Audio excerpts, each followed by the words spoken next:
Wow, what a great first act. It's me, the Broadway producer. I'm out at intermission talking to anybody who comes up near me. I think this accent keeps it's just the Wonka voice. Like, it's just the Wonka voice. Wonka is everybody. All my accents, I feel like, have been merging together as the podcast goes on, and there's not... It's too many. That's where it's a little lower. That's the Broadway. Okay, I'm back in character. Okay. It's me, the Broadway producer. I'm getting out of the theater, and I'm sniffing the air and smelling all the scents of popcorn and funnel cake or whatever they sell it in intermission at theaters. Theater? Yeah, sure. This opera's fucking crazy. Yeah, the opera's nuts. They needed to get kids in the theater, so they said, let's bring in funnel cake. So that first act was wild, like crazy. I wondered what on earth they could have in store for the second act. Surely they'll definitely address the fact that the factory is alive and all the gargoyles saying, why has he done this? Like, they've got to touch on that at the very least. And they're definitely, I will shit my pants if there's a train. So hopefully those will happen / won't happen. Let me go. Oh my god. Sir, yeah? I just want to, you never gave me your order, though. I appreciate you saying all that, but did you want the medium or the large combo?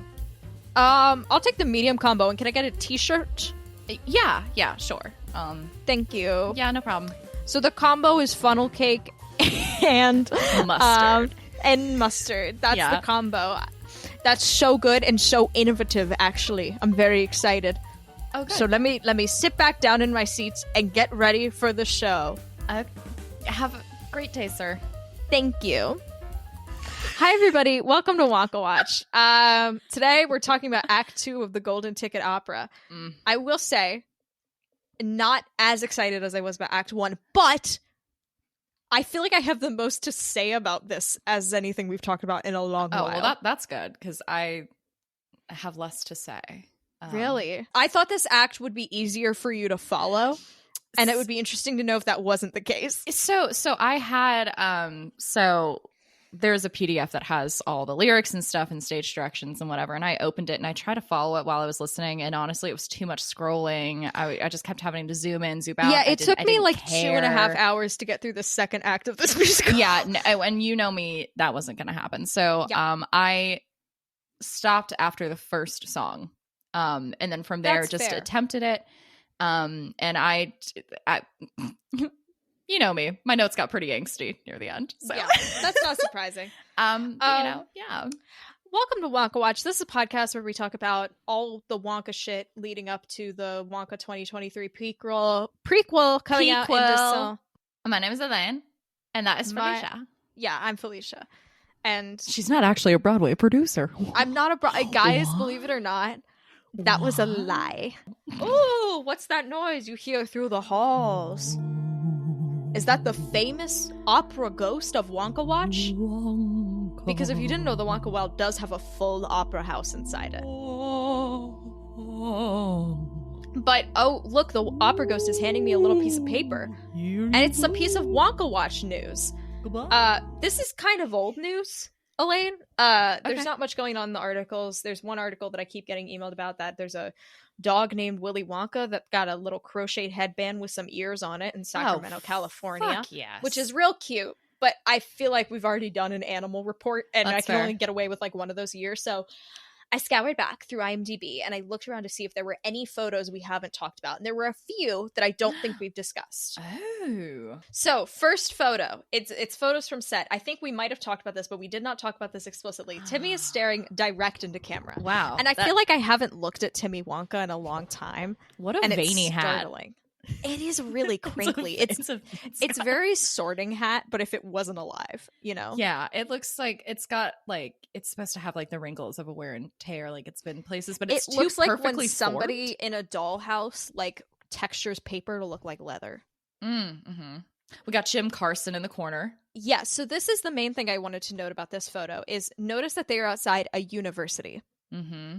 He's leaving the building with Jim Carter, and on the right is Raki Takar, or I think it's Takar, who is the person you predicted would be his love interest who wears pants. I don't think she will be his love interest, but I think this is the first time I've actually noticed her in costume. Yeah. Or paid attention. There's a few photos of her. So here's another one. I cannot from this photo tell if she's wearing pants. So I mean, I assume she's wearing something. Like, I know she's not Winnie the Poohing it. Jim Carson. Wow. Look at you happy. I'm pretty sure is it Jim Carter? Oh, it's Jim Carter. Shit. Jim Carter. Jim Carson, don't even know.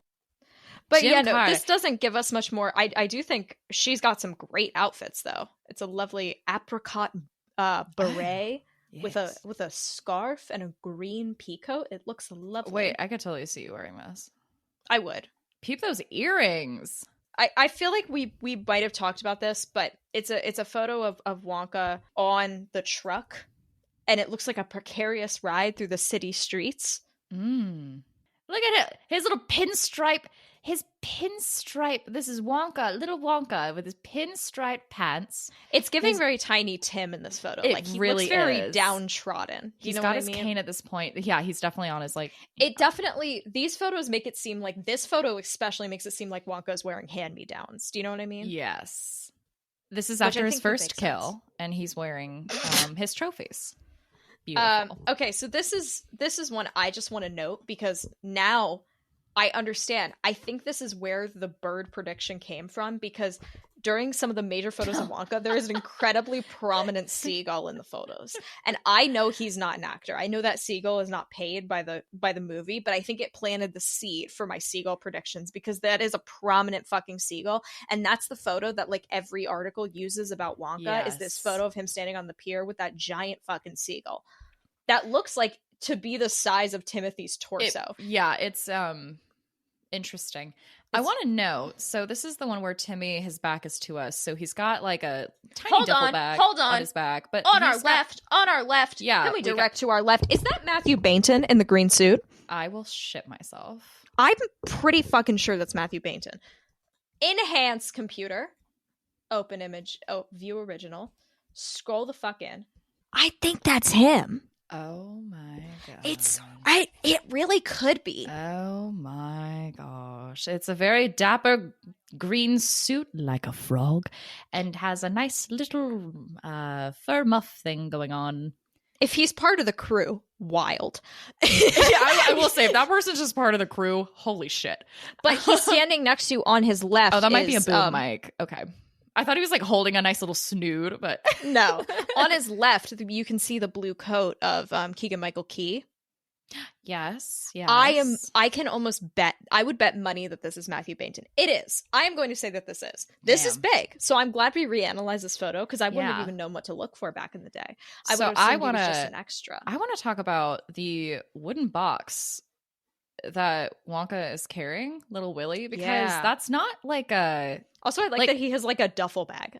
Right? Yeah. So it's like he had the duffel bag, and then that makes sense. You're holding stuff. But what is in his box? Do you think this is the end of the movie? Whoa. Like, I've always assumed he's probably dressed better. Well, unless he's dramatically like walking off into the... Maybe it's the start of his journey. Do you know what I mean? I don't think he's going to become a chocolate magnate within the film. I think it's the start of his journey and how he becomes what he does later down the... Do you know what I mean? I don't know. Anyway, I've just always assumed this was in like the first 20 minutes of the movie, but the way people are standing on the pier and viewing him, it almost feels like this might be a send-off in like an end of the film. Anyway, we have one more photo, which is not a set photo, but it supports a theory I have. And also, now I know what Paul King looks like, which is wild. So this is a photo. On the left, we have Colin O'Brien, who we have long assumed to be young Chalamet. Yeah. He has to be. Visually, he has to be. In the middle is Paul King, right? Oh, but hi, on the Paul. right is Sally Hawkins, which I have long said she has to be Wonka's mom. And if those two are on set at the same time, it lends credence to my theory. There we go. I like it. It's all coming together. The prophecies are in motion. Beware those who worship the Wonka rapture. All right, we have to talk about this stupid opera. No, Felicia, can we just take a rain check? What if we just talked about the things that make us happy? Like I do actually want to discuss this with you. I have a lot to say. Okay. I'm sorry, Elaine. I'll give you the necessary context. Well, that you are so clearly lacking. Can you imagine if I wasn't and I just still hated it? I mean, I am mid-tier on the second act. I like some of the things they did. Some of the choices confuse me. Yeah. There's some shit in here that you are not going to get from the score alone, so we'll have to talk about beautiful. that. But so, Felicia, what if someone's just entering this episode? What is a summary, real quick, of what the hell happened in Act 1 of the Golden Ticket Opera? So Act 1 of the Golden Ticket Opera, at this point, I don't think I need to explain the Charlie and the Chocolate Factory story to you all. I think you all get it. The major things you need to know is that instead of like a Slugworth plot, they have a whole thing with Veruca Salt and a camera where like she snuck a camera in from the people. Reporter and otherwise person, it's whatever. pretty much the same. But gargoyles. There's gargoyles. Yeah, there's gargoyles. Which is a huge... I was really hoping for some explanation on the gargoyles. Same. We never get that. No, they just were creepily singing at one point, and then there's some like minor changes plot wise, but that's it. Yeah. Charles Bucket. The score was 356 pages to scroll through. So that was awesome and super fun for me. I gave up on page 5. Yeah. I was like, no, I did not all worth it. 356. So we start the musical with them going into the factory in the least surprising twist of the last. Oh, and the factory might be alive. I don't know. Yeah. Wonka Wonka at factory... the end is like, one more thing, my factory is alive, which I don't even know what it may do. Haha. And we're like, fuck. Okay, let's go. And that was the excitement. That's awesome. I love that so much. Excitement Okay. of it. So yeah, Wonka's like, my factory's alive. Surprise. I don't know what it does or how it does things. Isn't that cool? Anyway, let's go in. And then a hole opened up in the earth, and the Oompa Loompa saying, why has he done this? So it starts with the song Gussie Goes Swimming, or Into the Secret Factory if you're listening on the YouTube track. It's like split up. Mm-hmm. This Into the Secret Factory at first was giving me very Philip Glass, and I hate that I referenced that, but I'm going to make the reference. It was giving me Philip Glass. So just, putting that out there. What are your thoughts about Into the Secret Factory, Elaine? Okay, so 4 bullet points for that first little part. This is when I was attempting the PDF. A PDF said it was day 3. I was like, the fuck does that mean? Yeah, they marked everything by days, just so you know. 2 days passed in the first act. We're on day 3 now. Like in the lore, like they've been there for 3 days. They have not been in the factory for 3 days. Is this like an opera thing? There was 2 days. I assume it must be an opera. So thing. stupid. Fuck you, opera. Okay. I'm just mad. I'm sorry. I take it back. But anyway, I was like, day 3. What the shit? Spoopy music. There was laughter at one point. I was like, surely we must be in the chocolate room. This has to be the chocolate room reveal. And then at some point, I think Wonka goes, impressed you should be. And I was like, oh, there he is. Cheeky little Wonka. So here's our scene description. From a rocky precipice high above the stage emerges Wonka, Charlie, Grandpa Joe, Lord Salt, Veruca, Violet, Mr. Beauregard, Mike TV, Mrs. TV, Augustus, and Mrs. Gloop. But below them, a billowing underground candy field through which flows a mighty chocolate river that plunges down into a distant frothing waterfall. Beyond, a mass of twisting glass pipes which suck the foaming chocolate up from the bottom of the waterfall. Overhead, a glowing crystalline cave roof, gleaming and glittering in reds, silvers, and golds. Wonka leads his astounded guests down to the candy field. I did sign some photos of this production. It was not this. Like, I think they were just doing, like, if you had every amount of money in the world, what could it look like? But I'm like, some of these things are not even possible on a stage, I don't think. Like, you'd need to be having Lion King on Broadway levels of budget to do this. Yeah. Anyway, they get in a big argument about who the chocolate is for because they all want it, and then Augustus goes down to the river. Grandpa Joe does, notably saying wowee, which is cool, and he's like, it's marvelous. And then Wonka comes in, impressed you should be. This Wonka says his factory took years to build, carved out of solid rock underground, and it goes on for miles. He also has the largest chocolate river in canon because this one can fill every swimming pool on the planet. Whoa. That's too wild. Much. That's too much. There's not some everybody laughter in the world can have chocolate. What would even the point be? Yeah. It's a surplus. Wouldn't it go bad? Wait. Yeah, I've never thought about this. Does the chocolate river go bad? I mean, it could. Veruca finds a discreet location to film from. Lord Salt asks Wonka what he grows here, and Wonka says, you're standing on swudge. My latest invention, crisp minted sugar. Do taste some and see.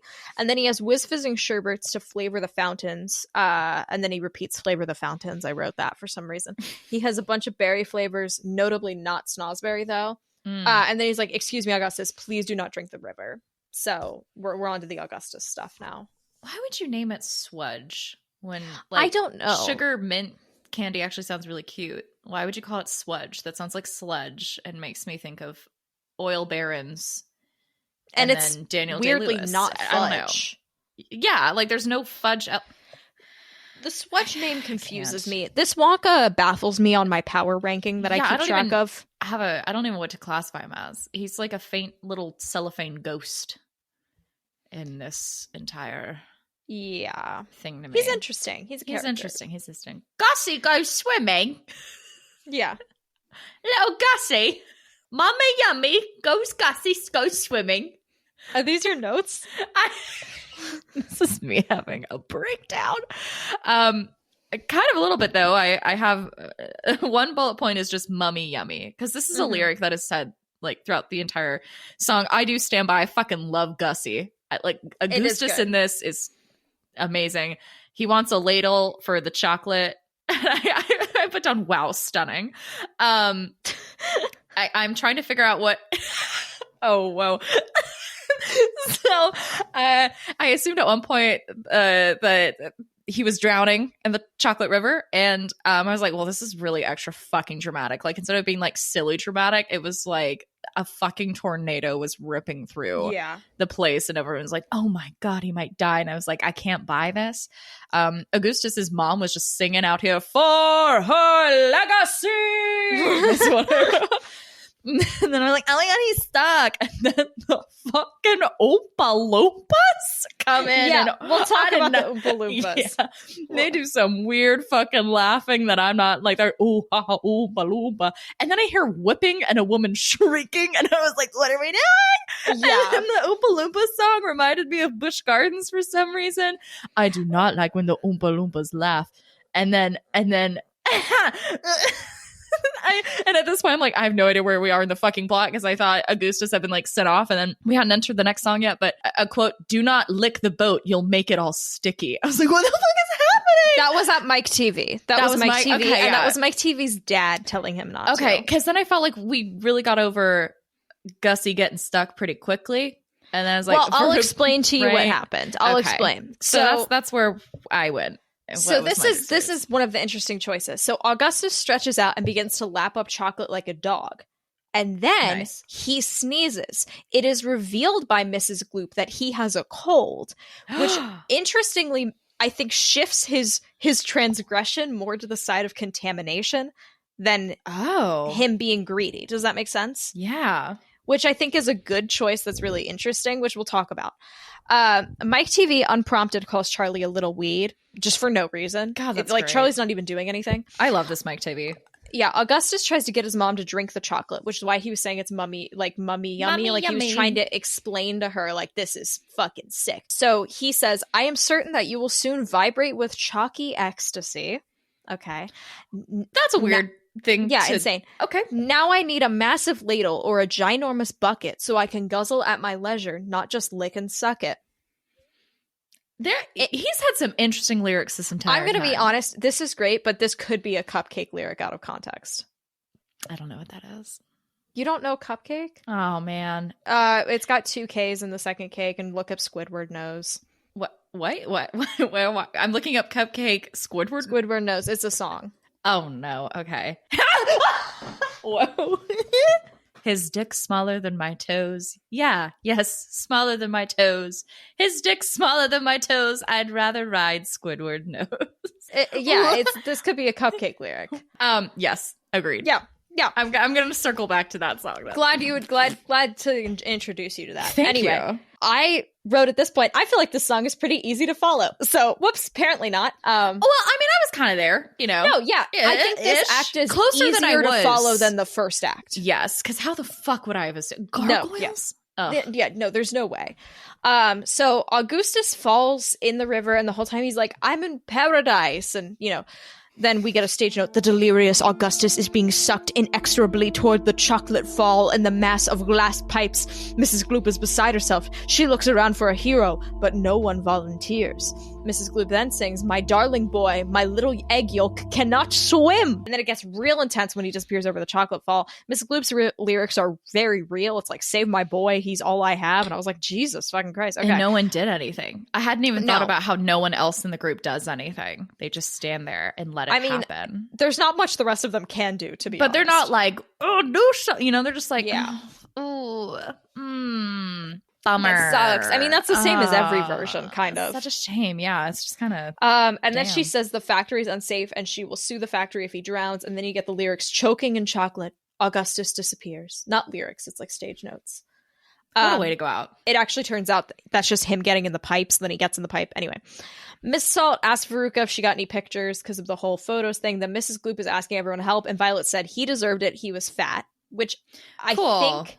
Well, here's the only thing. This is the only thing I'm going to defend about this. It actively forces the less like that onto Violet instead of it being an unsaid thing within the text. And Violet is meant to be unlikable within this. Do you know what I mean? So I think it does more to kind of counteract that. But then they use the Roald Dahl Oompa Loompa song and don't like change it to be about contamination or anything like that, which I think undoes any of the good stuff that they did. Yeah, and they've also changed so much at this point. They've like played around with some stuff that's stable. They totally could have changed the Oompa Loompa song, and I don't think that would have been the line. They're like, well, we can't change that. Too many people will be like, what are you doing? I don't think anyone's married to the Oompa Loompa songs, to be honest. No, no one really cares. I mean, the 71 version that's everyone's favorite does not. Like, that's not the same as the book. No one cares. No, yeah. I actually thought we weren't going to get one for a little bit, and I was kind of very excited. Same. But then I was disappointed. Way.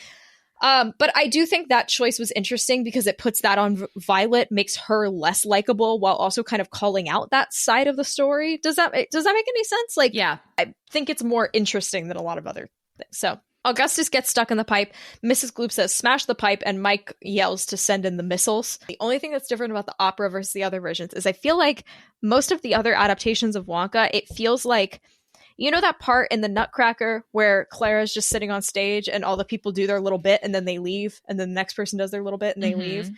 Wonka very much feels like that, where like the kid does their bit and then they leave and none of the other people interact with them during that period. And like there's one person in the spotlight and the rest of the people might as well not even be there. Yeah. I did not feel that while I was listening to this. Like the kids interacted with each other way more. Like there was a scene, like a thing where Violet and Veruca were singing to each other and like talking to each other, which I don't think those girls have exchanged words in any other adaptation. Does that make sense? Like they just like hate each other in 2005, but there's no like actual... They don't actually, So I commend this for cool. Actually fixing that. I think it was like everyone just felt a lot more of an active participant. So it was more interesting. Anyway, so he bursts out of the pipe and they have him like singing his name like a sneeze musically to do that, which is cool. Mrs. Gloop asks Wonka where he'll end up, and Wonka says, "I'm not quite sure, but he'll probably be fine, and he's probably in the mixing group." I found a photo of Augustus in the Chocolate River. It's interesting. The outfit's I kind of like it. I like the way they did the outfit. They have like a mesh little net essentially that he's popped on that has all the chocolate on it, which is like a cool stage way to make it look like he's dripping in chocolate. It looks pretty good. It does. It's very campy. Halloween costume. We love a camp queen. Yeah, so the Oompa Loompas arrive on a pink boat. They do this whole laughing chorus thing. We don't get a full colonization backstory, which is nice. And I wrote here, no Oompa Loompa death song. How naive I was. How naive. But they are his workers. We don't get the whole backstory for the Oompa Loompas, which is kind of better, I think. But then it also is implied that he whips them, which I don't... Right. Yeah, I made multiple notes about the whipping. It's not in the stage directions. But there was one point where it was pretty clear that was what happened. Yeah. Like, I had so many notes. Yeah, he has the Oompa Loompas escort Mrs. Gloop to the mixing room. So that's how they kind of move on. So that's why he's like, shut up, go to the place. And then they all get on the boat. So that's how it kind of moves on. Does that make sense? But then he tells them to use a large stick and poke around the vat in the mixing room until they find Augustus, which is funny.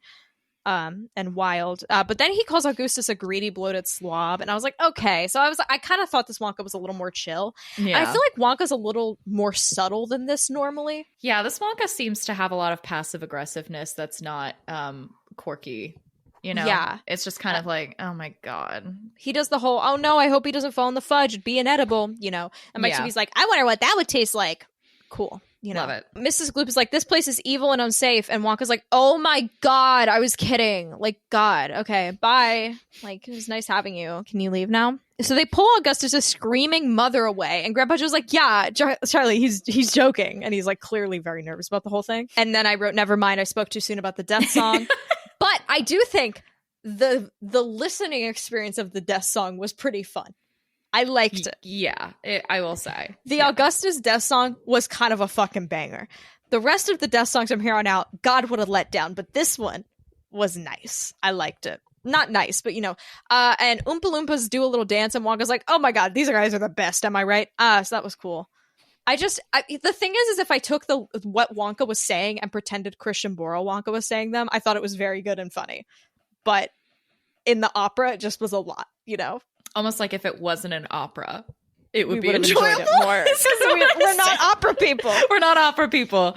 But I so Wonka gives a cup of chocolate to Grandpa Joe, who shares it with Charlie because they look starving, and then calls the candy boat his private yacht. which if Borle Wonka had said that, I would have lost my goddamn mind. You know what I mean? Like a Wonka being like, "This is my private yacht. Everybody, get on my boat," is so funny compared to just like, "This is my private yacht." Like what? And then the boat disappears to an echoing tunnel, and I wrote, oh shit. I found a photo of the Oompa Loompas. And oh God. I don't like it.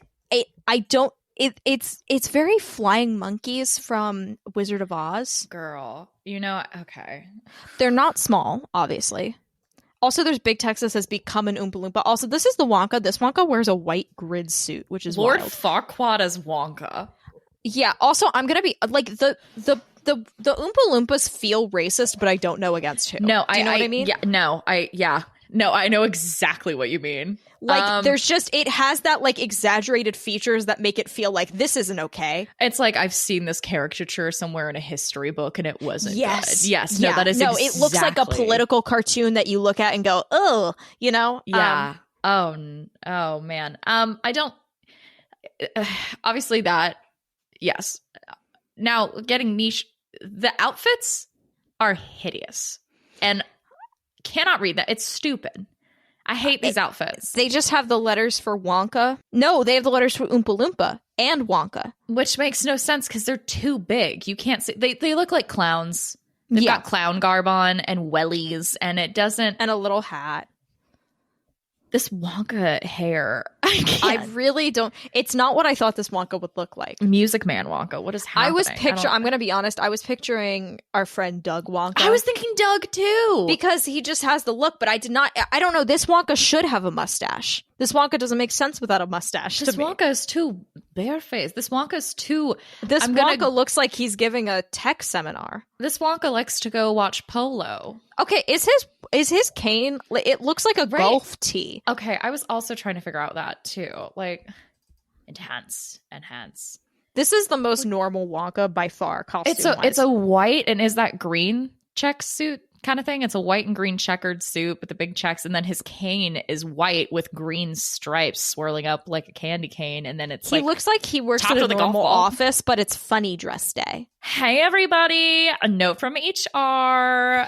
This is like 3 steps away from a Tom Wamsgans season 4 Succession outfit. This is hideous. Oh no, it's hideous. But like someone could wear this sans top hat. Someone could wear this on Succession, and you wouldn't think anything of it. You'd say that's ugly, but you wouldn't say that's fucking weird. You know? Damn, it's a real letdown. Yeah, it's almost worse now that I know what they look like. Like, you know, because I was like kind of okay with the Oompa Loompas until I saw the photo, and I was like, oh nope, I don't like this one. I don't like it. Because now I have to imagine those things moving.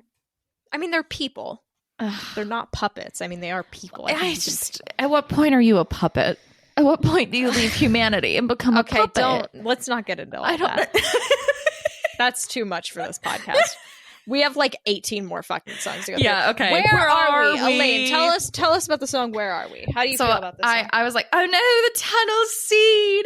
And then this is why first, like, because I had heard the whipping before, and I was like, surely I'm mishearing that. But I was like, is Wonka... Totally. Right? So I didn't make a note, but then at this point I was like, is Wonka whipping the Oompa Loompas as they paddle the boat? Yeah, because he goes faster, and you hear a whip noise, and you're like, what? Hold on. And then the Oompa Loompas start singing a little. I think it was them. And they go, coffee beans, jelly beans, cocoa beans. And the Oompa Loompas are singing with joy and laughing in between. And I'm like, Yes. What? Yes. And then I'm not gonna lie, I kind of lost sight of what was I just assumed it was tunnel chaos. And then at some point they lost. My notes taking here is wild. They lost everyone? 3 question marks. Cocoa geyser. It's hot. What is happening? Oh, title of the song. They don't know either. And then I have muttering and whispers, which is a really helpful note. And then, quote, is this real or am I dreaming? Charles Bucket having an existential crisis. Yes. And that is what I got from the tunnel scene. It's not that far off. So this is the scene. It says in the dark on the chocolate rapids. Nuts. Mike TV starts the song and is like, I'm bored, which very in character. It is interesting. The there's no knowing what way they're going is recontextualized to be about the Oompa Loompas steering. Interesting. Oh, okay. Thought that was cool.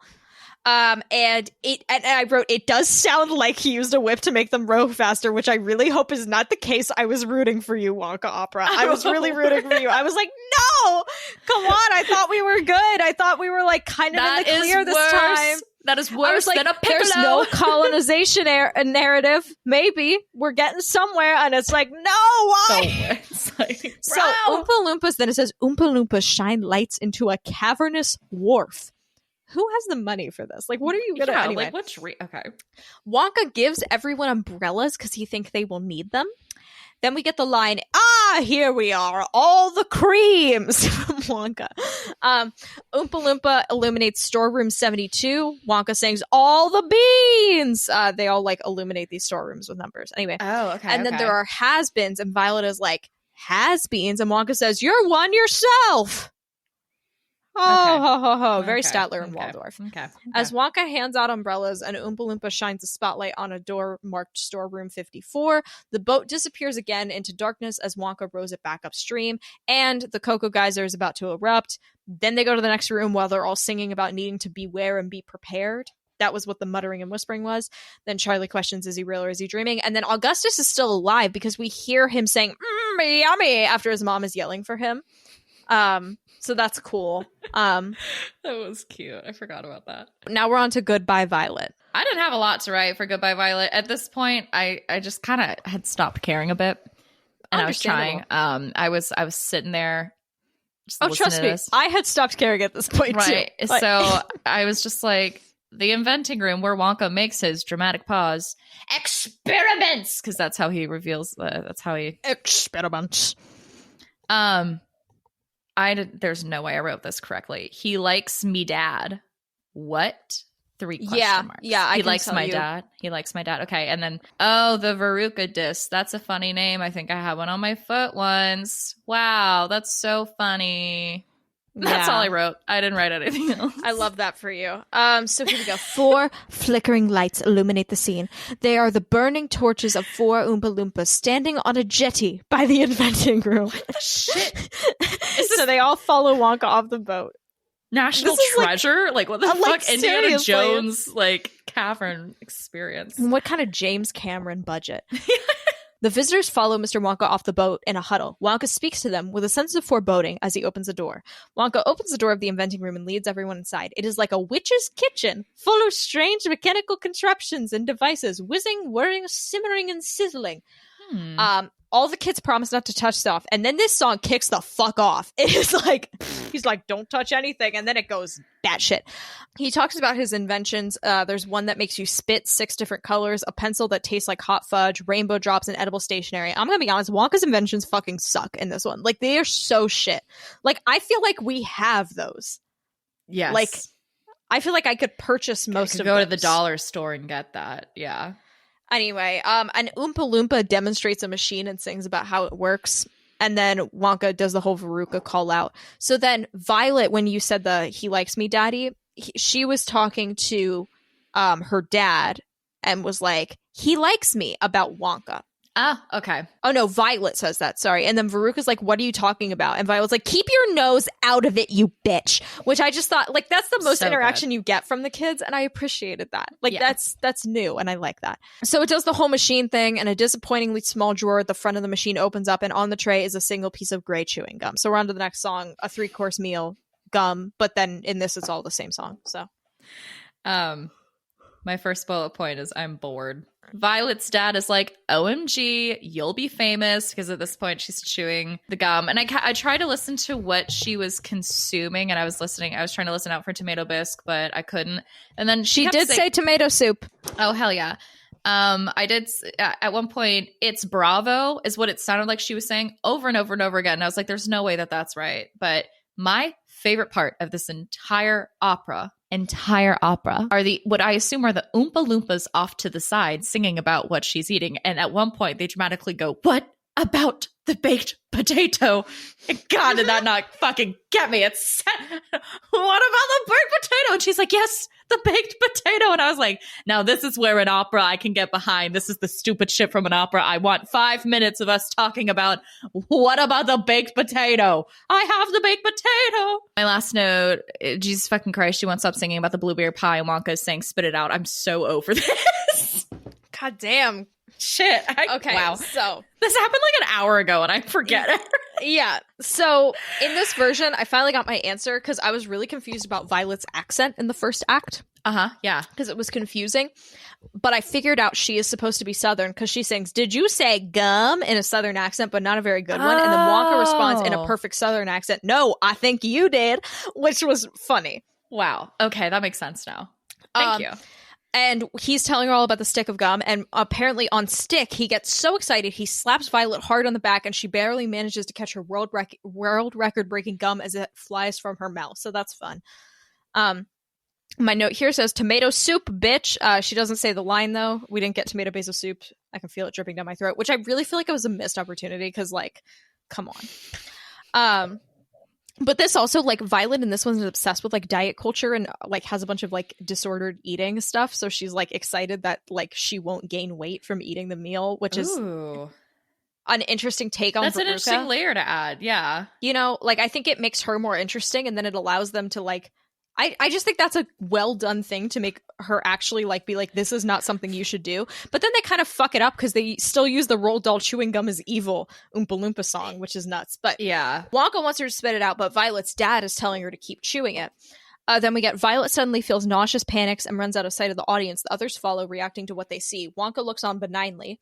She keeps singing that the blueberry pie is something to die for. And then she gets rolled around on the stage, and Wonka's like, we gotta send her to the juicing room, but since we can't move her, we'll have to bring it here. And the Oompa Loompas yell, yes! Which is like, the Oompa Loompas were like way too invested in this one. They are bloodthirsty. Yeah, it almost feels like they were, like, he almost works for them at weird points. Yes. Anyway, the curtain falls on Violet and her father as several Oompa Loompas strap her into the juicing machine. The rest of the Oompa Loompas step in front of the curtain and sing.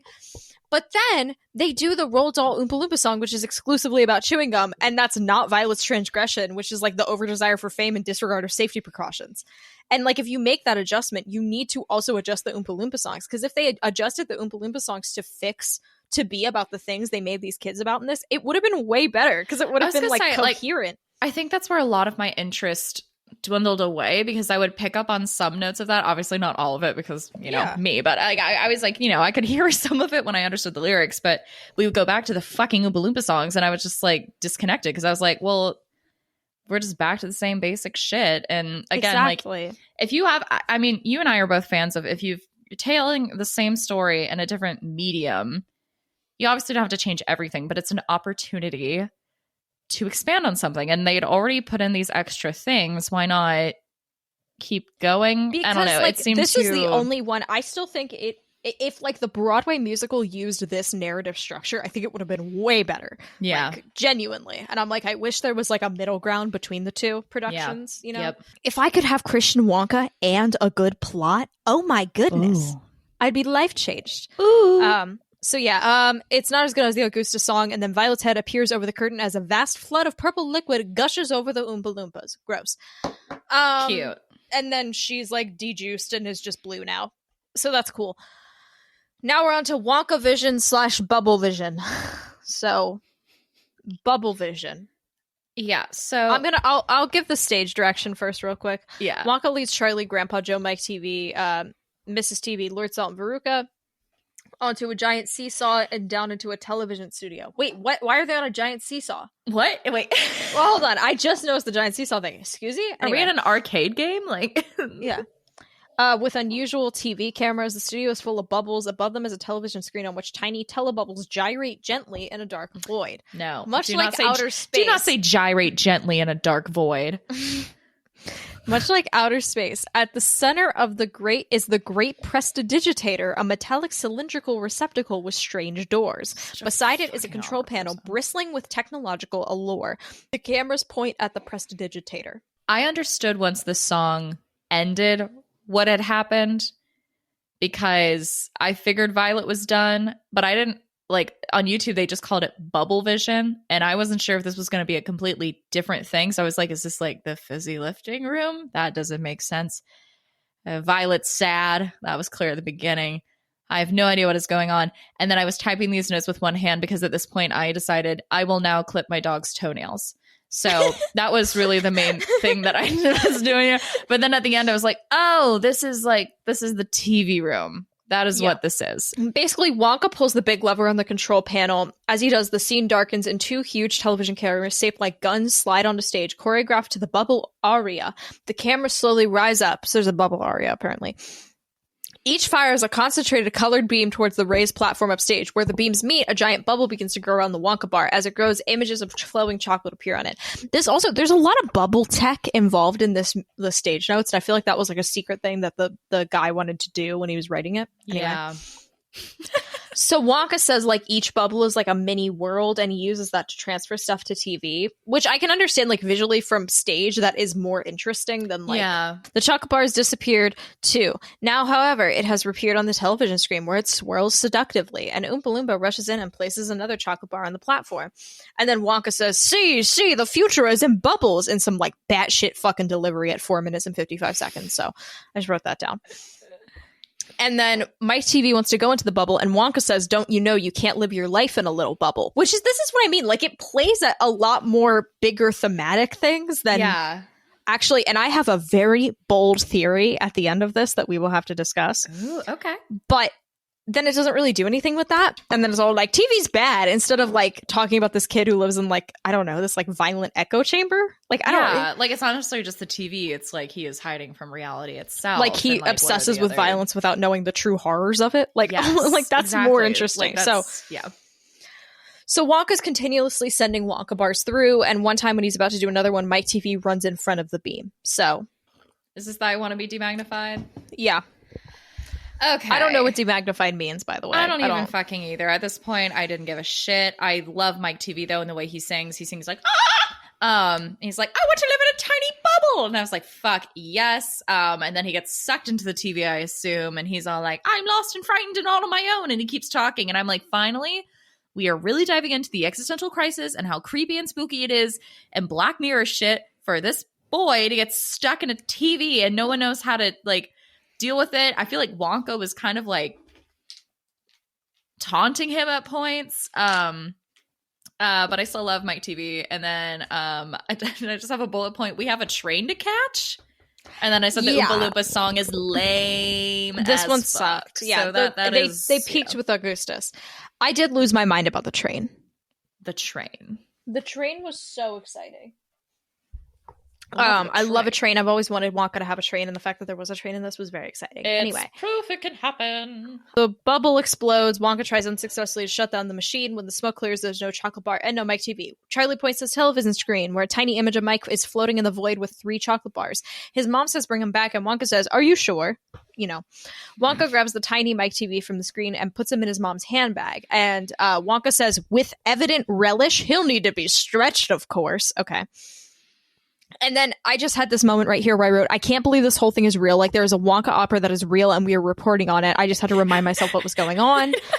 And then I could get back to what I was doing. Like, I was just like, this is real. People paid money to make this. And like, you know, like, and for us, like, I had to ask us to move this recording, and I had to last night at a birthday celebration. And I'm also doing a birthday celebration today. Be like, I have to go home so I can listen to an opera. Like, I have to set that up between now and then. I have to set up time in my life to listen to this opera. I spent all of yesterday putting off listening to this opera. Like, what do I do with that? What do we do with that? I don't. Yeah. It's nice to. So this is the big change. Mrs. TV is the one who was saying, "Are you all just going to leave me all alone? I'm scared." Essentially, she was just like, she wants to go home. Creepy. And then Grandpa Joe offers to stay back with her. Aww. And he does. Because he says, go ahead, Charlie, you can look after yourself, which is wild but interesting. Yeah, why would you at this point? I'd be like, Charlie, stay with me. He says, be good and remember, be lucky to Charlie. And he says that part like a joke. And then Wonka looks at Grandpa Joe curiously and then blows his whistle. An exotic oriental train appears. They have a song to sing. We have a train to catch. What?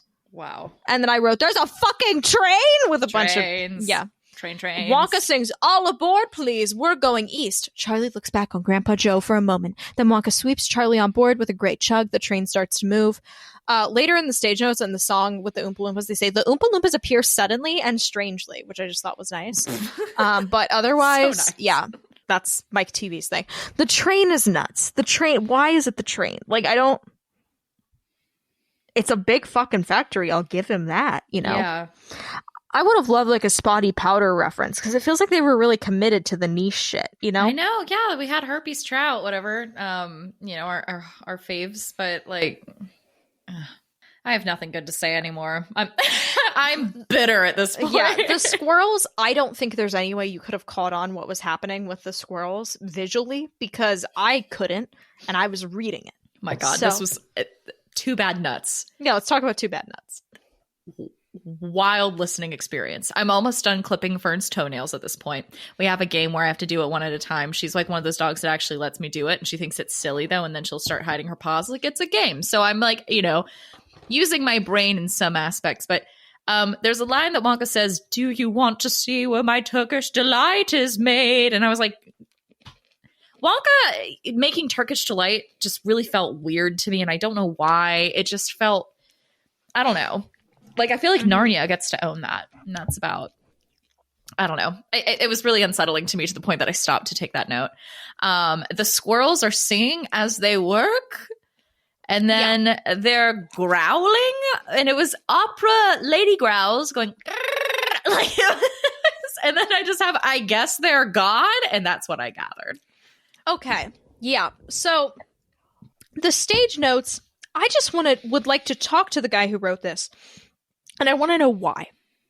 Just like why this was the choice he made. Like why he said, I know what to do with the squirrels. It's this. Because every other choice had been weird. But like I get where they come from. Do you know what I mean? Mm-hmm. This one confuses me. Act 2, Scene 5, the Bazaar and Nut Room. Behind the Oompa Loompas, the train appears with Wonka at the wheel.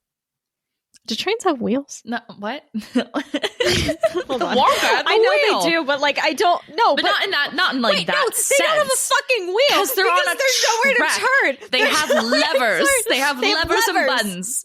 This bitch ain't never played Train Simulator. Who is this scene writer? He doesn't know anything about the Harvey Girls. Nothing about the Harvey Girls. It draws up as at an exotic Turkish railway station next to a bazaar. Okay. At the same time, a harem of veiled squirrels led by the squirrel mistress march through the bazaar towards the nut room. And I'm like, where did the Orientalism come from? Like, what? We were doing so good, except for the whole whipping thing. But, like, I didn't watch it, so I could pretend that didn't happen. And, like to believe the best of this. And, like, maybe that's just the noise the boat makes. Right. What? Like, what is this Orientalism? Like, what is this? Harem of veiled squirrel lady? What? Led by the squirrel like, what? Why? And I want to know the text-motivated choice for this. Because, like, you know how, like, when people do adaptations of Shakespeare, they write, like, these big documents to explain why they made all the choices they made and, like, the things within the text they used and, like, modified. I want to see you do that for this. Because why? Like, I just, like... I'm okay with people doing something different. I'm more than okay with it. But, like, why this? There is nothing in the text to suggest this. Did you just think, oh, there's, like, almonds and Turkish delight? And Wait, what the fuck is in Turkish delight? Like, is it nuts? Because if it's not nuts, it's not. I mean, unless it's like pistachios. Wait, okay, no. Premium varieties consist largely of chopped dates, pistachios, hazelnuts, and walnuts bound by the gel. Okay, fine. I can understand at least a little bit. At least that could be a motivation. It's still not okay, but it's. When I think of nuts, my first thing isn't turkey. Yeah, no, I don't think of turkey. I no. What? And it's also like it's not like. Yeah, and it's not like they're trying to like. It's not like they're like, oh, they're like generally like it's they're specific. They speak Turkish. The squirrels speak in Turkish throughout the song. I mean, so anyway, Wonka sings "Welcome to my bizarre bazaar." Okay, so. That makes a lot more sense now when he sang that because I was like, oh, it's so bizarre, haha. Okay. My bizarre. They do repeat words a lot, so much. They repeat words so often. Jesus. And I'm like, you couldn't think of another fucking synonym. Anyway, it's fine. It's like I have the energy and then it gets sucked into like hearing those 5 words. I'm like, oh, okay, I'm going to zone out again. There was no point. I'm going to hide again. Very. That's the experience of listening to the opera. I hate opera. If you haven't heard it, now you don't have to because you just heard what it was Baked potato. Baked potato. Chocolate. Daddy, I want one.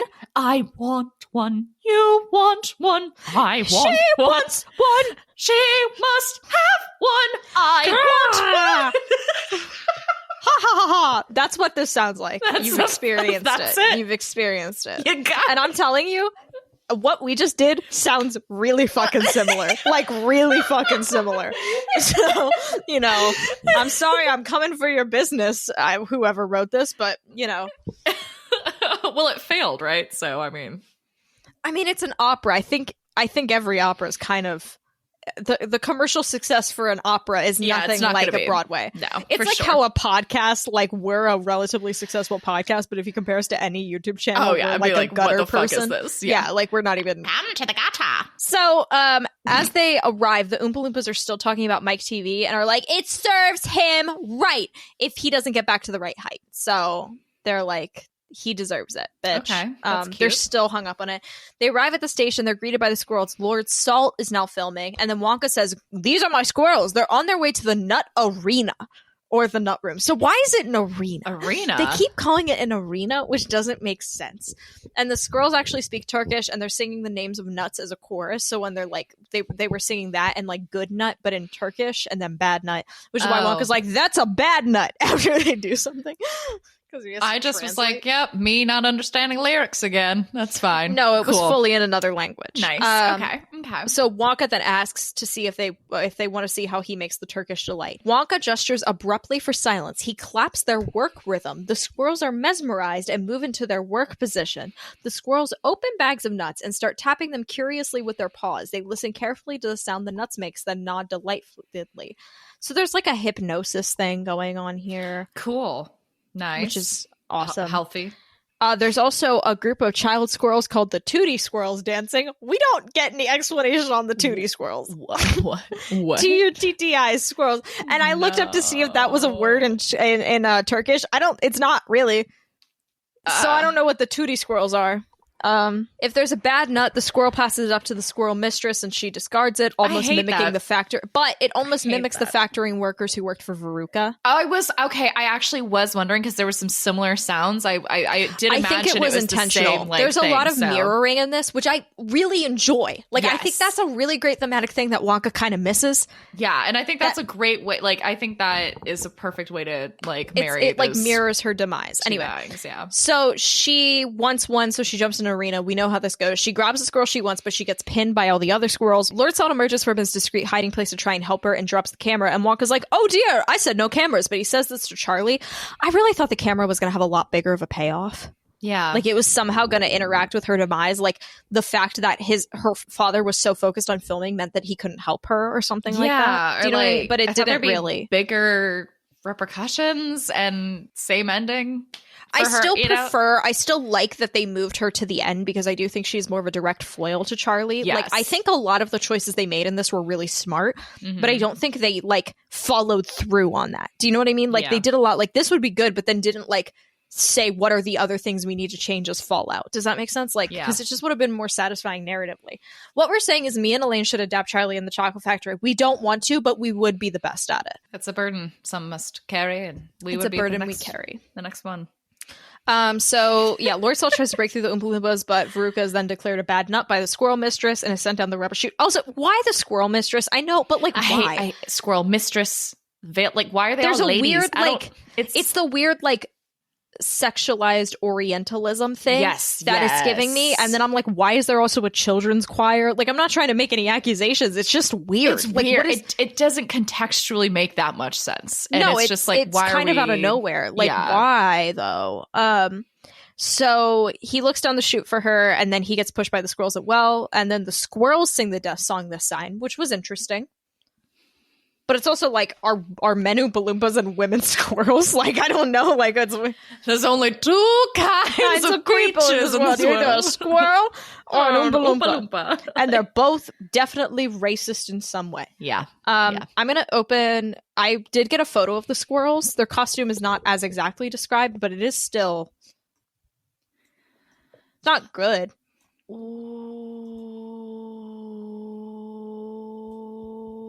It's similar issues to the Oompa Loompas. Same way I felt, where I'm like, this doesn't feel okay. You know, Honestly, we were talking about the fly monkeys earlier. They have you're right. Whoa. They are so flying monkeys. they have the same like structural like costume in that sense, and like the way they've tried to do the squirrel ears are like braids. They Obviously, look a they're little probably too tails. human. They look too human for me to go, that's a squirrel. And I'm not. These squirrels have cleavage. I don't know what to do with that. You know, Yeah. like this. Yeah, I don't feel great about it. I'm not feeling excited. Anyway, only one left. Act 2, Scene 6. Wonka and Charlie enter a room made entirely out of chocolate. On one side stands a glass elevator, and on the other, a glittering glass harmonica. Huh? Never mentioned again. What? Are you just putting shit in for shits and giggles? What? Like, what? Also, like a tiny, like, are we talking a tiny harmonica just like sitting there? Anyway, Wonka walks a few paces ahead of Charlie, and then the stage notes, like a minute later, it has the audacity to say, Wonka and Charlie enter a simple room. Bitch, what are you talking? Okay. Get the fuck out of here. And the harmonica is never used either. I just have beef with the harmonica. Like, why are you going to say a glittering glass harmonica and not do anything with it? Yeah. And also, like, you're in a fucking opera house. No one's going to see the goddamn harmonica unless there's a different harmonica that I'm not aware of. truth. Roast them like a Big pig. harmonica instrument. No, it's just a big harmonica. There's not like Like, they there's don't- not like a. They don't get anything. I'm just sorry. I looked up big harmonica and I have this image of biggest harmonica ever with this guy who looks like Mike TV. Show and I just want me. you to look in this photo. Show It me. looks like he's holding a giant panini press. Well, I found our episode cover. Is that a cat in the background? I don't know what that is. What is that? Suspicious.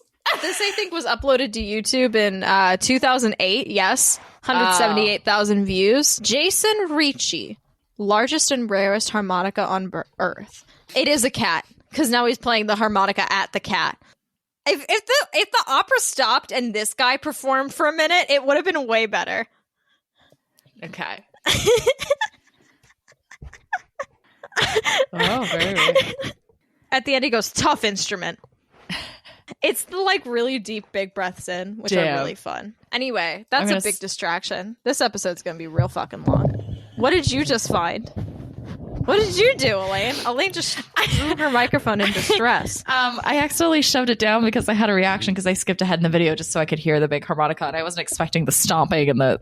I don't That's know. what It I was telling you. I was saying you fucking need to wild. experience hearing it. Yeah, that was fucking wild. So I thank you. was listening to it for like 30 seconds straight, and I felt like my brain was leaking out of my ears. It was. It bonkers. sounded good. It was just wild.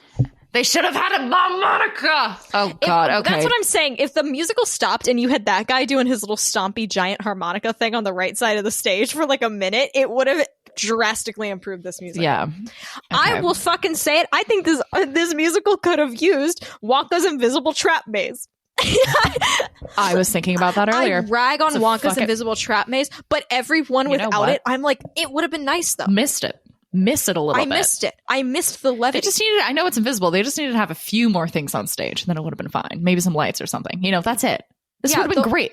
I think it's funny. The Broadway Wonka, I think the reason I like it so much is because it is so unserious. Like, it does not care. Yeah. Like, if we say, oh, that part's kind of dumb, they're like, yeah, we fucking know. Does that, like, do you know what I mean? Point taken, yep. It barely even tries to be heartfelt, and because it doesn't try, it almost is more. Anyway, my personal opinion. I can't do this anymore, Felicia. This is so hard. There's only, like, 2 songs left. I hate the opera! Okay, I'm good now. Oh my god. I had to get that out. Only one left, except there's 2 more songs. After the one that's called Only One Left. And I got real Okay, but this one does address your post-winning the factory issues you have. It does. Like, you always complain, and it does give more time to that than any other musical, which I appreciate. Yes, same. That's the thing. Structurally, this opera is good. Like, Yes. better than any... It is structurally, if you lay down story beat by beat, the changes it makes story structure-wise and the way the characters interact, it is by far the best. But it's just an opera is the problem. Yeah. I kind of like it, but I still don't want it. Like, if I got to see this live in person, I think it would be really cool. Like, I think it would be cool. But, like, I don't... You know what I can't enjoy it in the same way that, like... It makes me bummed that the other adaptations did not take the same risks with switching stuff around, because I think it would have worked in their favor almost unanimously. Do you know what I mean? Sometimes I'm just like, why weren't we like a Hardy Boys podcast? The Hardy Boys? I don't know. Okay. What is the Guys, least everybody, Wonka we're thing? quitting Wonka Watch, and now we're going to read every fucking Hardy Boys book. I bet you by book 12, you would be over it. You would be so over what their fucking names are. Like fucking Denny. What's the name of the Hardy Boys? Fred and Bitch Face. I don't know, but they have there's a loophole over to Nancy Drew. They're in the Nancy Drew universe. They play in the video games. I just want to talk about Nancy Drew video games. Their names are Joe and Frank Hardy. Damn. Should have known. I just know them as those Hardy Boys. I know. I just sometimes I get so... I don't know, Felicia.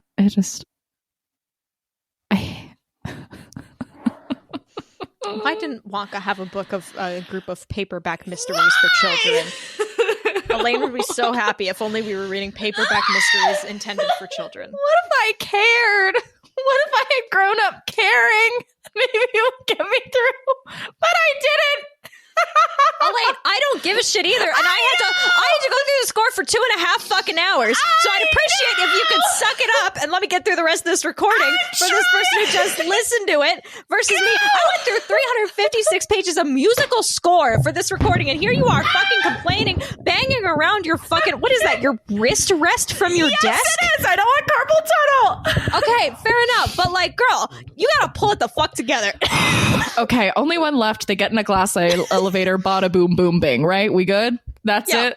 Cool. Up and out. Mary Poppins background music vibes. Instrumental. No, Elaine, I have things to cover. I have things to talk about. Okay. I will not let you speed past my 15 bullet points that I read. I had to listen to the song like fucking twice to take all the notes.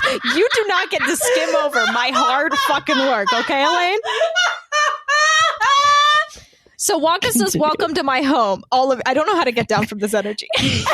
So much. I don't on the ground. Elaine is like out of her chair. Wonka says, "Welcome to my home, all of you." And Charlie is like, "Bro, I'm the only one here." And for a while, I was trying to figure out if this Wonka planned it, but he did. He was like, "You're the winner. You passed the test. The other fails. My 7th sense told me, Charlie. What would you like now?" And Charlie was like, "I don't want anything. This day has been fucking great. Like, I'm all good." So Wonka takes Charlie into the elevator. And he's like, "This is my most magical invention. We're going to go on a journey. Just push a button." And Charlie's like, "How about up and out?" And he's like, "Well, I've never done that one. Let's just see what it does." Obviously nervous about it. So I think it was split. So you can talk about up and out a little bit here. I just said Mary Poppins background music vibes, instrumental, IDK, I'm bored. That's what I wrote. Okay, so the Oompa Loompas are running for cover, and one lifts a sign that says "blast off," and another says "danger," and another one has a sign that says "clear the air," and then there's another that says "is this wise?" Which that's perceptive. Good. Okay, that's fucking good. And then I had a moment here, so it switched to a new track on the YouTube playlist at this point, and I just heard 3 fart sound effects, and I was like, "Is that the blast off noise?" But it turned out it was one of those fucking. Do you get those ads for that mobile app Hero Wars? No, I don't. I hate these fucking things. I reset my cookies on my thing to like try and like get rid of some trackers and stuff like that. You know, good stuff. And now the only thing I get are these garbage mobile game ads that I block every time I see one. But there are so many of them. There are so many of them. They never go away. This one, a dude sat down, shat in a magic lamp, and then blasted off, and then was like fighting through enemies in a big castle. There's other ones that all have a weirdly like sexual undertone, but not enough that you can get. Like it feels like fetish content. I'm like, why are you advertising this to me on my YouTube? I don't want this. I have blocked every single one I've seen in the past week, and there are still more variations. Anyway, so it'll be like he's climbing up a beanstalk, but it's a lady's leg. That interrupted your opera experience. Yeah, so I was listening to this, and I was hearing like, oh, the Wonka. I'm like, oh my god, they're holding up signs for blast off, and I just hear like, and I was like, wait, what the fuck? And then a guy going, rah! And I was like, wait, that's what happens next in the opera? That's fucking nuts. But then it wasn't. Anyway, in a flash of light, the elevator disappears. Blackout. The elevator crashes through the roof of the factory. A tiny elevator glitters in space. The action freezes and the lights fade. Now we're on to I Can Fly. The glass elevator flies high above the factory in the town. Charlie and Wonka stare out into the crowd below. This is when my thematic theory started. And I'll be honest, I don't think you're going to debate it with me right now because of how you are. But I'll still run it by you. Okay. Do you have any notes on I Can Fly? It goes, yep, just starts with Charles singing it. And that's it. That's my note. Okay, hold on. I'm like precariously I don't know how to get out of the position. Yeah, I can't see Elaine's head. Her hand is kind of up in a... I'm like, I don't... Oh, she fell. No, I gracefully... It was all... I hate... Oh my god. What if I never got up again? I just gave up. Okay, I'm back. I'm back. Okay, I'm back. That was good. That was good for me. So this brings it back to Charlie's dream song from the first act, where he was like, if I could do anything, I'd love to fly. So Wonka's like, you really love this factory, Charlie, don't you? And he's like, yeah, I do. So he pulls out a giant fucking key and gives it to Charlie, and he's like, I'm retiring. Which is also wild. Okay, sorry, I just remembered, we don't talk about this enough. We don't talk about the bald cap reveal from the Charlie and the Chocolate Factory musical enough, because I just remembered about that, and I felt like I wanted to explode on the spot. Do you remember the part where he pulls off his top hat and he reveals the bald stop, and he's like, I'm really fucking old, Charlie. Yeah. And it's like Christian Borle, who's like 38 at the oldest at the time, and you're like, what kind of... And this one has the same thing, because that guy does not look old, and he's just like, I'm retiring. And I can't imagine they would do a bald cap reveal. Yeah. God, that's so good. Anyway, so he's like, it'll be hard though, you have to invent your first recipe tomorrow, which is like, does the factory demand this? Oh my god. And that takes a victim. Charlie brings back the whole blue speckled egg thing from the beginning, which I thought was really well done. Like the cyclical stuff, like it pulls a lot more stuff from the beginning than any other one does. Charlie gets real freaked out about how high up he is, but still talks about it. The stage blocks out, and then Wonka delivers, Charlie, that makes my mouth water, akin to a man who has been starved for weeks, the way he delivers it. And now we're on to the last song of the musical. Oh no, wait, there's two more songs. It's so fucking long, guys. This one was really long. It was kind of a drag. I enjoyed myself. I don't want it to seem like I was a pure hater. I actually kind of liked this in certain ways. This one is cute. This is cute. I actually did enjoy Here Comes Charlie. The post-factory wrap-up, I think this is the best it's been done. Yes, I actually will say, from I Can Fly onward, I highly enjoyed. It is weird. Here's the thing. Everything outside the factory was better than everything inside the factory, which I think is the inverse of every other Wonka media, which is wild. Anyway, Here Comes Charlie. They crash through the ceiling of the bucket house. What are your notes about Here Comes Charlie? OMG, I bet this is hilarious on stage. Yeah. There's a lot of great sound effects. And I was like, oh, okay, yes, they're in the bucket household. And then Charlie's like talking to his grandparents, like, oh, come to the factory. And like, and he's like, we can bring the bed. And they go, oh. Yeah, they're literally like, we okay, like it here. Cool. We've slept in the same bed for 50 years. And he's like, we can bring the bed. And they're like, oh yeah, no, that actually makes sense. You're totally right. And then the grandparents ask, will there be food? And Charlie goes, of course. And then I have bullet indent. LOL. Well, according to the sequel, you will be left to starve and then get sent to fucking hell. Yeah. So enjoy. They ask Wonka why he's giving Charlie the factory, and he says, isn't it obvious? And the grandparents all ask him because he's a good boy, which was just kind of sweet. Like, it was just sweet, like he's just a nice kid. Also, in this song, it is revealed that they spent the entire night in Wonka's factory. Like, it was an overnight ordeal. It is a new day. And then he's like, Grandpa Joe, can I go and talk to Mr. No, the guy from the first act who helped me make the candy, who is presumed to be Wonka? They never spell it out, but it's kind of clear. And tell him about it, because it's really exciting. And then Grandpa Joe goes, you can go. You make the decisions now. Which is wild. Whoa. But then I was like, wait, is this a metaphor? Is Charlie getting the factory a metaphor for entering adulthood? Which I actually think has merit. Whoa, shit. And I have more notes about this. Okay. Down below. Consider me intrigued. I was like, it feels like there's a bigger thematic thing going on here than in most of the other Wonkas, that I was like, hold on now. Charlie's Chocolate Factory. Actually the final song, like, which, for real this time. A lot of them sound like they're going to be the final song, and then they're like, oh, there's another one that sounds like it's going to be the final song. So still good. Just early morning, Charlie walks past Mr. No's sweet shop. A sign in the window says close under new management. Charlie is mystified. He continues and arrives outside the gates. The gates are closed. From the wall, the gargoyles look down at him. So the gargoyles do reappear. We just don't get an answer on them, you know? I would have loved more gargoyles. Yeah. Charlie rattles the gates, but they do not open. He turns to the audience as if for help. Behind him, the gates begin to swing open. So, okay, what are your thoughts on this? I had a screenshot of my notes for you. Okay, you just want me to read them? I can't anymore. You wrote, "We'll live happily ever after." Tuba at the end. What a bop! Yeah, tuna. Oh, love the symbols. Is it done? It's not. Okay, now is it done? Thanks God. Thoughts? I don't know. Thanks, Elaine. Yeah. That makes me sound way more pissed. I'm not pissed. I understand. Trust me, if I was not the one who knew I was going to pull this episode together, I would have taken the exact same notes. So trust me. Anyway.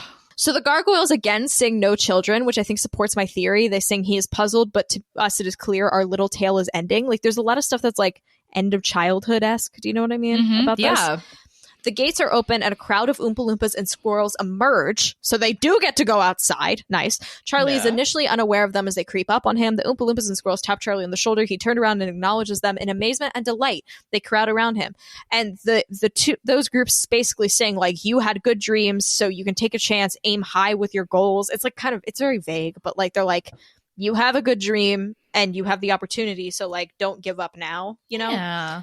Augustus Gloop, encased in fudge, enters, followed by Violet Beauregard, all purple, Mike TV stretched like a beanpole. A few steps behind them are Lord Salt and Veruca Salt, still reeking in kitchen waste. For a moment, everyone gives them a very wide berth. So they emerge from the factory and they get introduced, and according to the chorus from like the Oompa Loompas and stuff, their dreams were mean and small.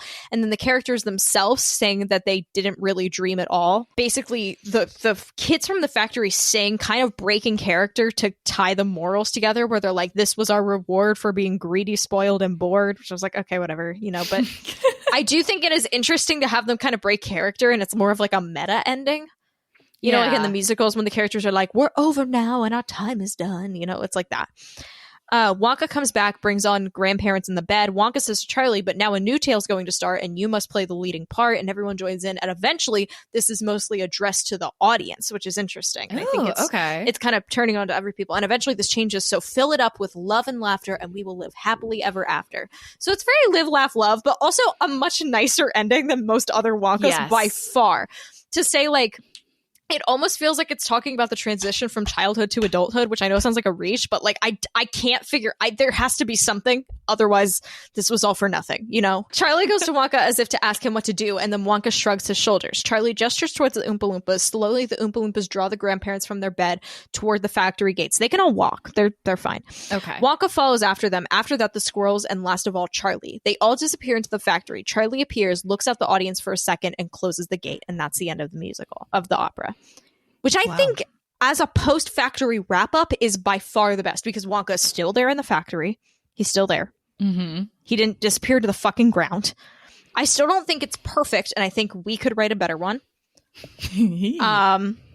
But you know what I mean? Like, yeah. Anyway, I also have a photo from this. We were listening to the Atlanta production, which is the one that has been like posted the clips on YouTube, and I found a photo of that production, like the final number, which was really cute. Ooh, Violet, whoa.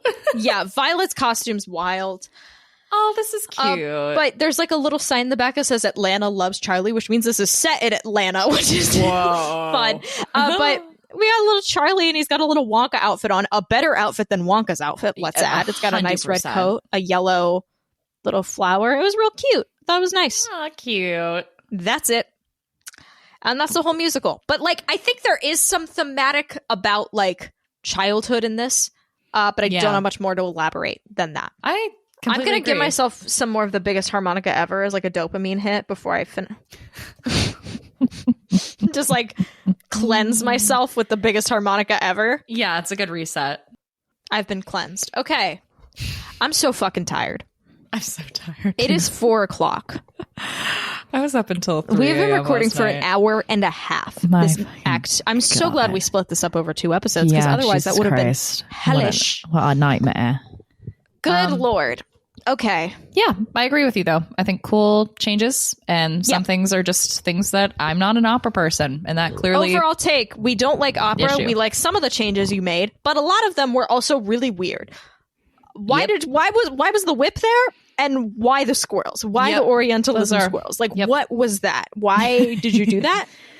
Why did you do that? Like, we were rooting for you. It was going good. Yep. And then it just died down. But structurally, they did some real good stuff here. Pretty snazzy. Yeah. Okay. Can you wrap up the episode? I have been talking for like an hour straight. Yes. Prequel prediction for both of us. I predict that Felicia's going to predict that there is going to be a harmonica in the Wonka prequel. And I predict that there will be somebody who trips over their shoelaces. Because I don't care. I don't make musical predictions because I'm not a coward. I'm joking. I don't feel that way. I gifted you that one too. It was beautiful. I had one already. I think Wonka is going to try and sell his candy at a local market, like a bazaar. Okay. Beautiful. I had a fucking good one. That's not a bad prediction. That's a pretty fucking good one. Okay. It is good. You just handed it over to me. I handed you to the river. I do love that. I think that'd be really cute and fun. I think it would be good. Anyway, so thank you everybody for listening to this episode. What? I'm sorry. You literally said, Elaine, can you take us out? Okay, you were, at this point, in my defense, you were sitting down here with your head in your hands, mumbling into your desk. I was about to go into I had a burst of energy. I'm sorry. Thank you so much, everybody, for listening to this episode of Wonka Watch. You can go follow us on TikTok and Instagram at Wonka Watch, where you can find all extra fun goodies. If you enjoy what we're doing here and you want to help us support all the silly goofs we do, you can go to buymeacoffee.com/Wonka Watch, and we'll give you a shout out in the form of an improvised song of varying quality. We're super cool. Felicia is our soundboard, and she has some sick beats ready to go. Yeah. And if you have any fun little giddy stories, concerns, thoughts, what have you, feel free to DM us, but you can also email us at wonkarapture@gmail.com. Announcement from future Elaine and Felicia. Wow, how exciting. Check out that beautiful new cover art. Isn't that crazy? Snazzy, jazzy, it's got little delight. Fickle Grubber on the well. Oh, and so can you cute. guess who made it? This is crazy, guys. The royal couple of Wonka Watch from fame, Riley Branson of the royal couple made this beautiful fan art. Fucking beautiful. And it is amazing, and we love it so much. My heart is full. It's great, and it's we love it. So thank you, Riley, for making this for us. It makes us very happy and makes us look very professional. If you want to check out more of Riley's work, you can do so on their Instagram at rad_Riley with 2 L's. So you can check them out there. You're the greatest. Thank you. Thank you. Yes. And after all of this is said and done, all of the acts and all of the things of the potatoes, it's not that important. It's not that important. Bye. Bye. Baked potato. It's not that important. It's a baked potato. It's not not that important. Poor Charlie. Charlie Potato.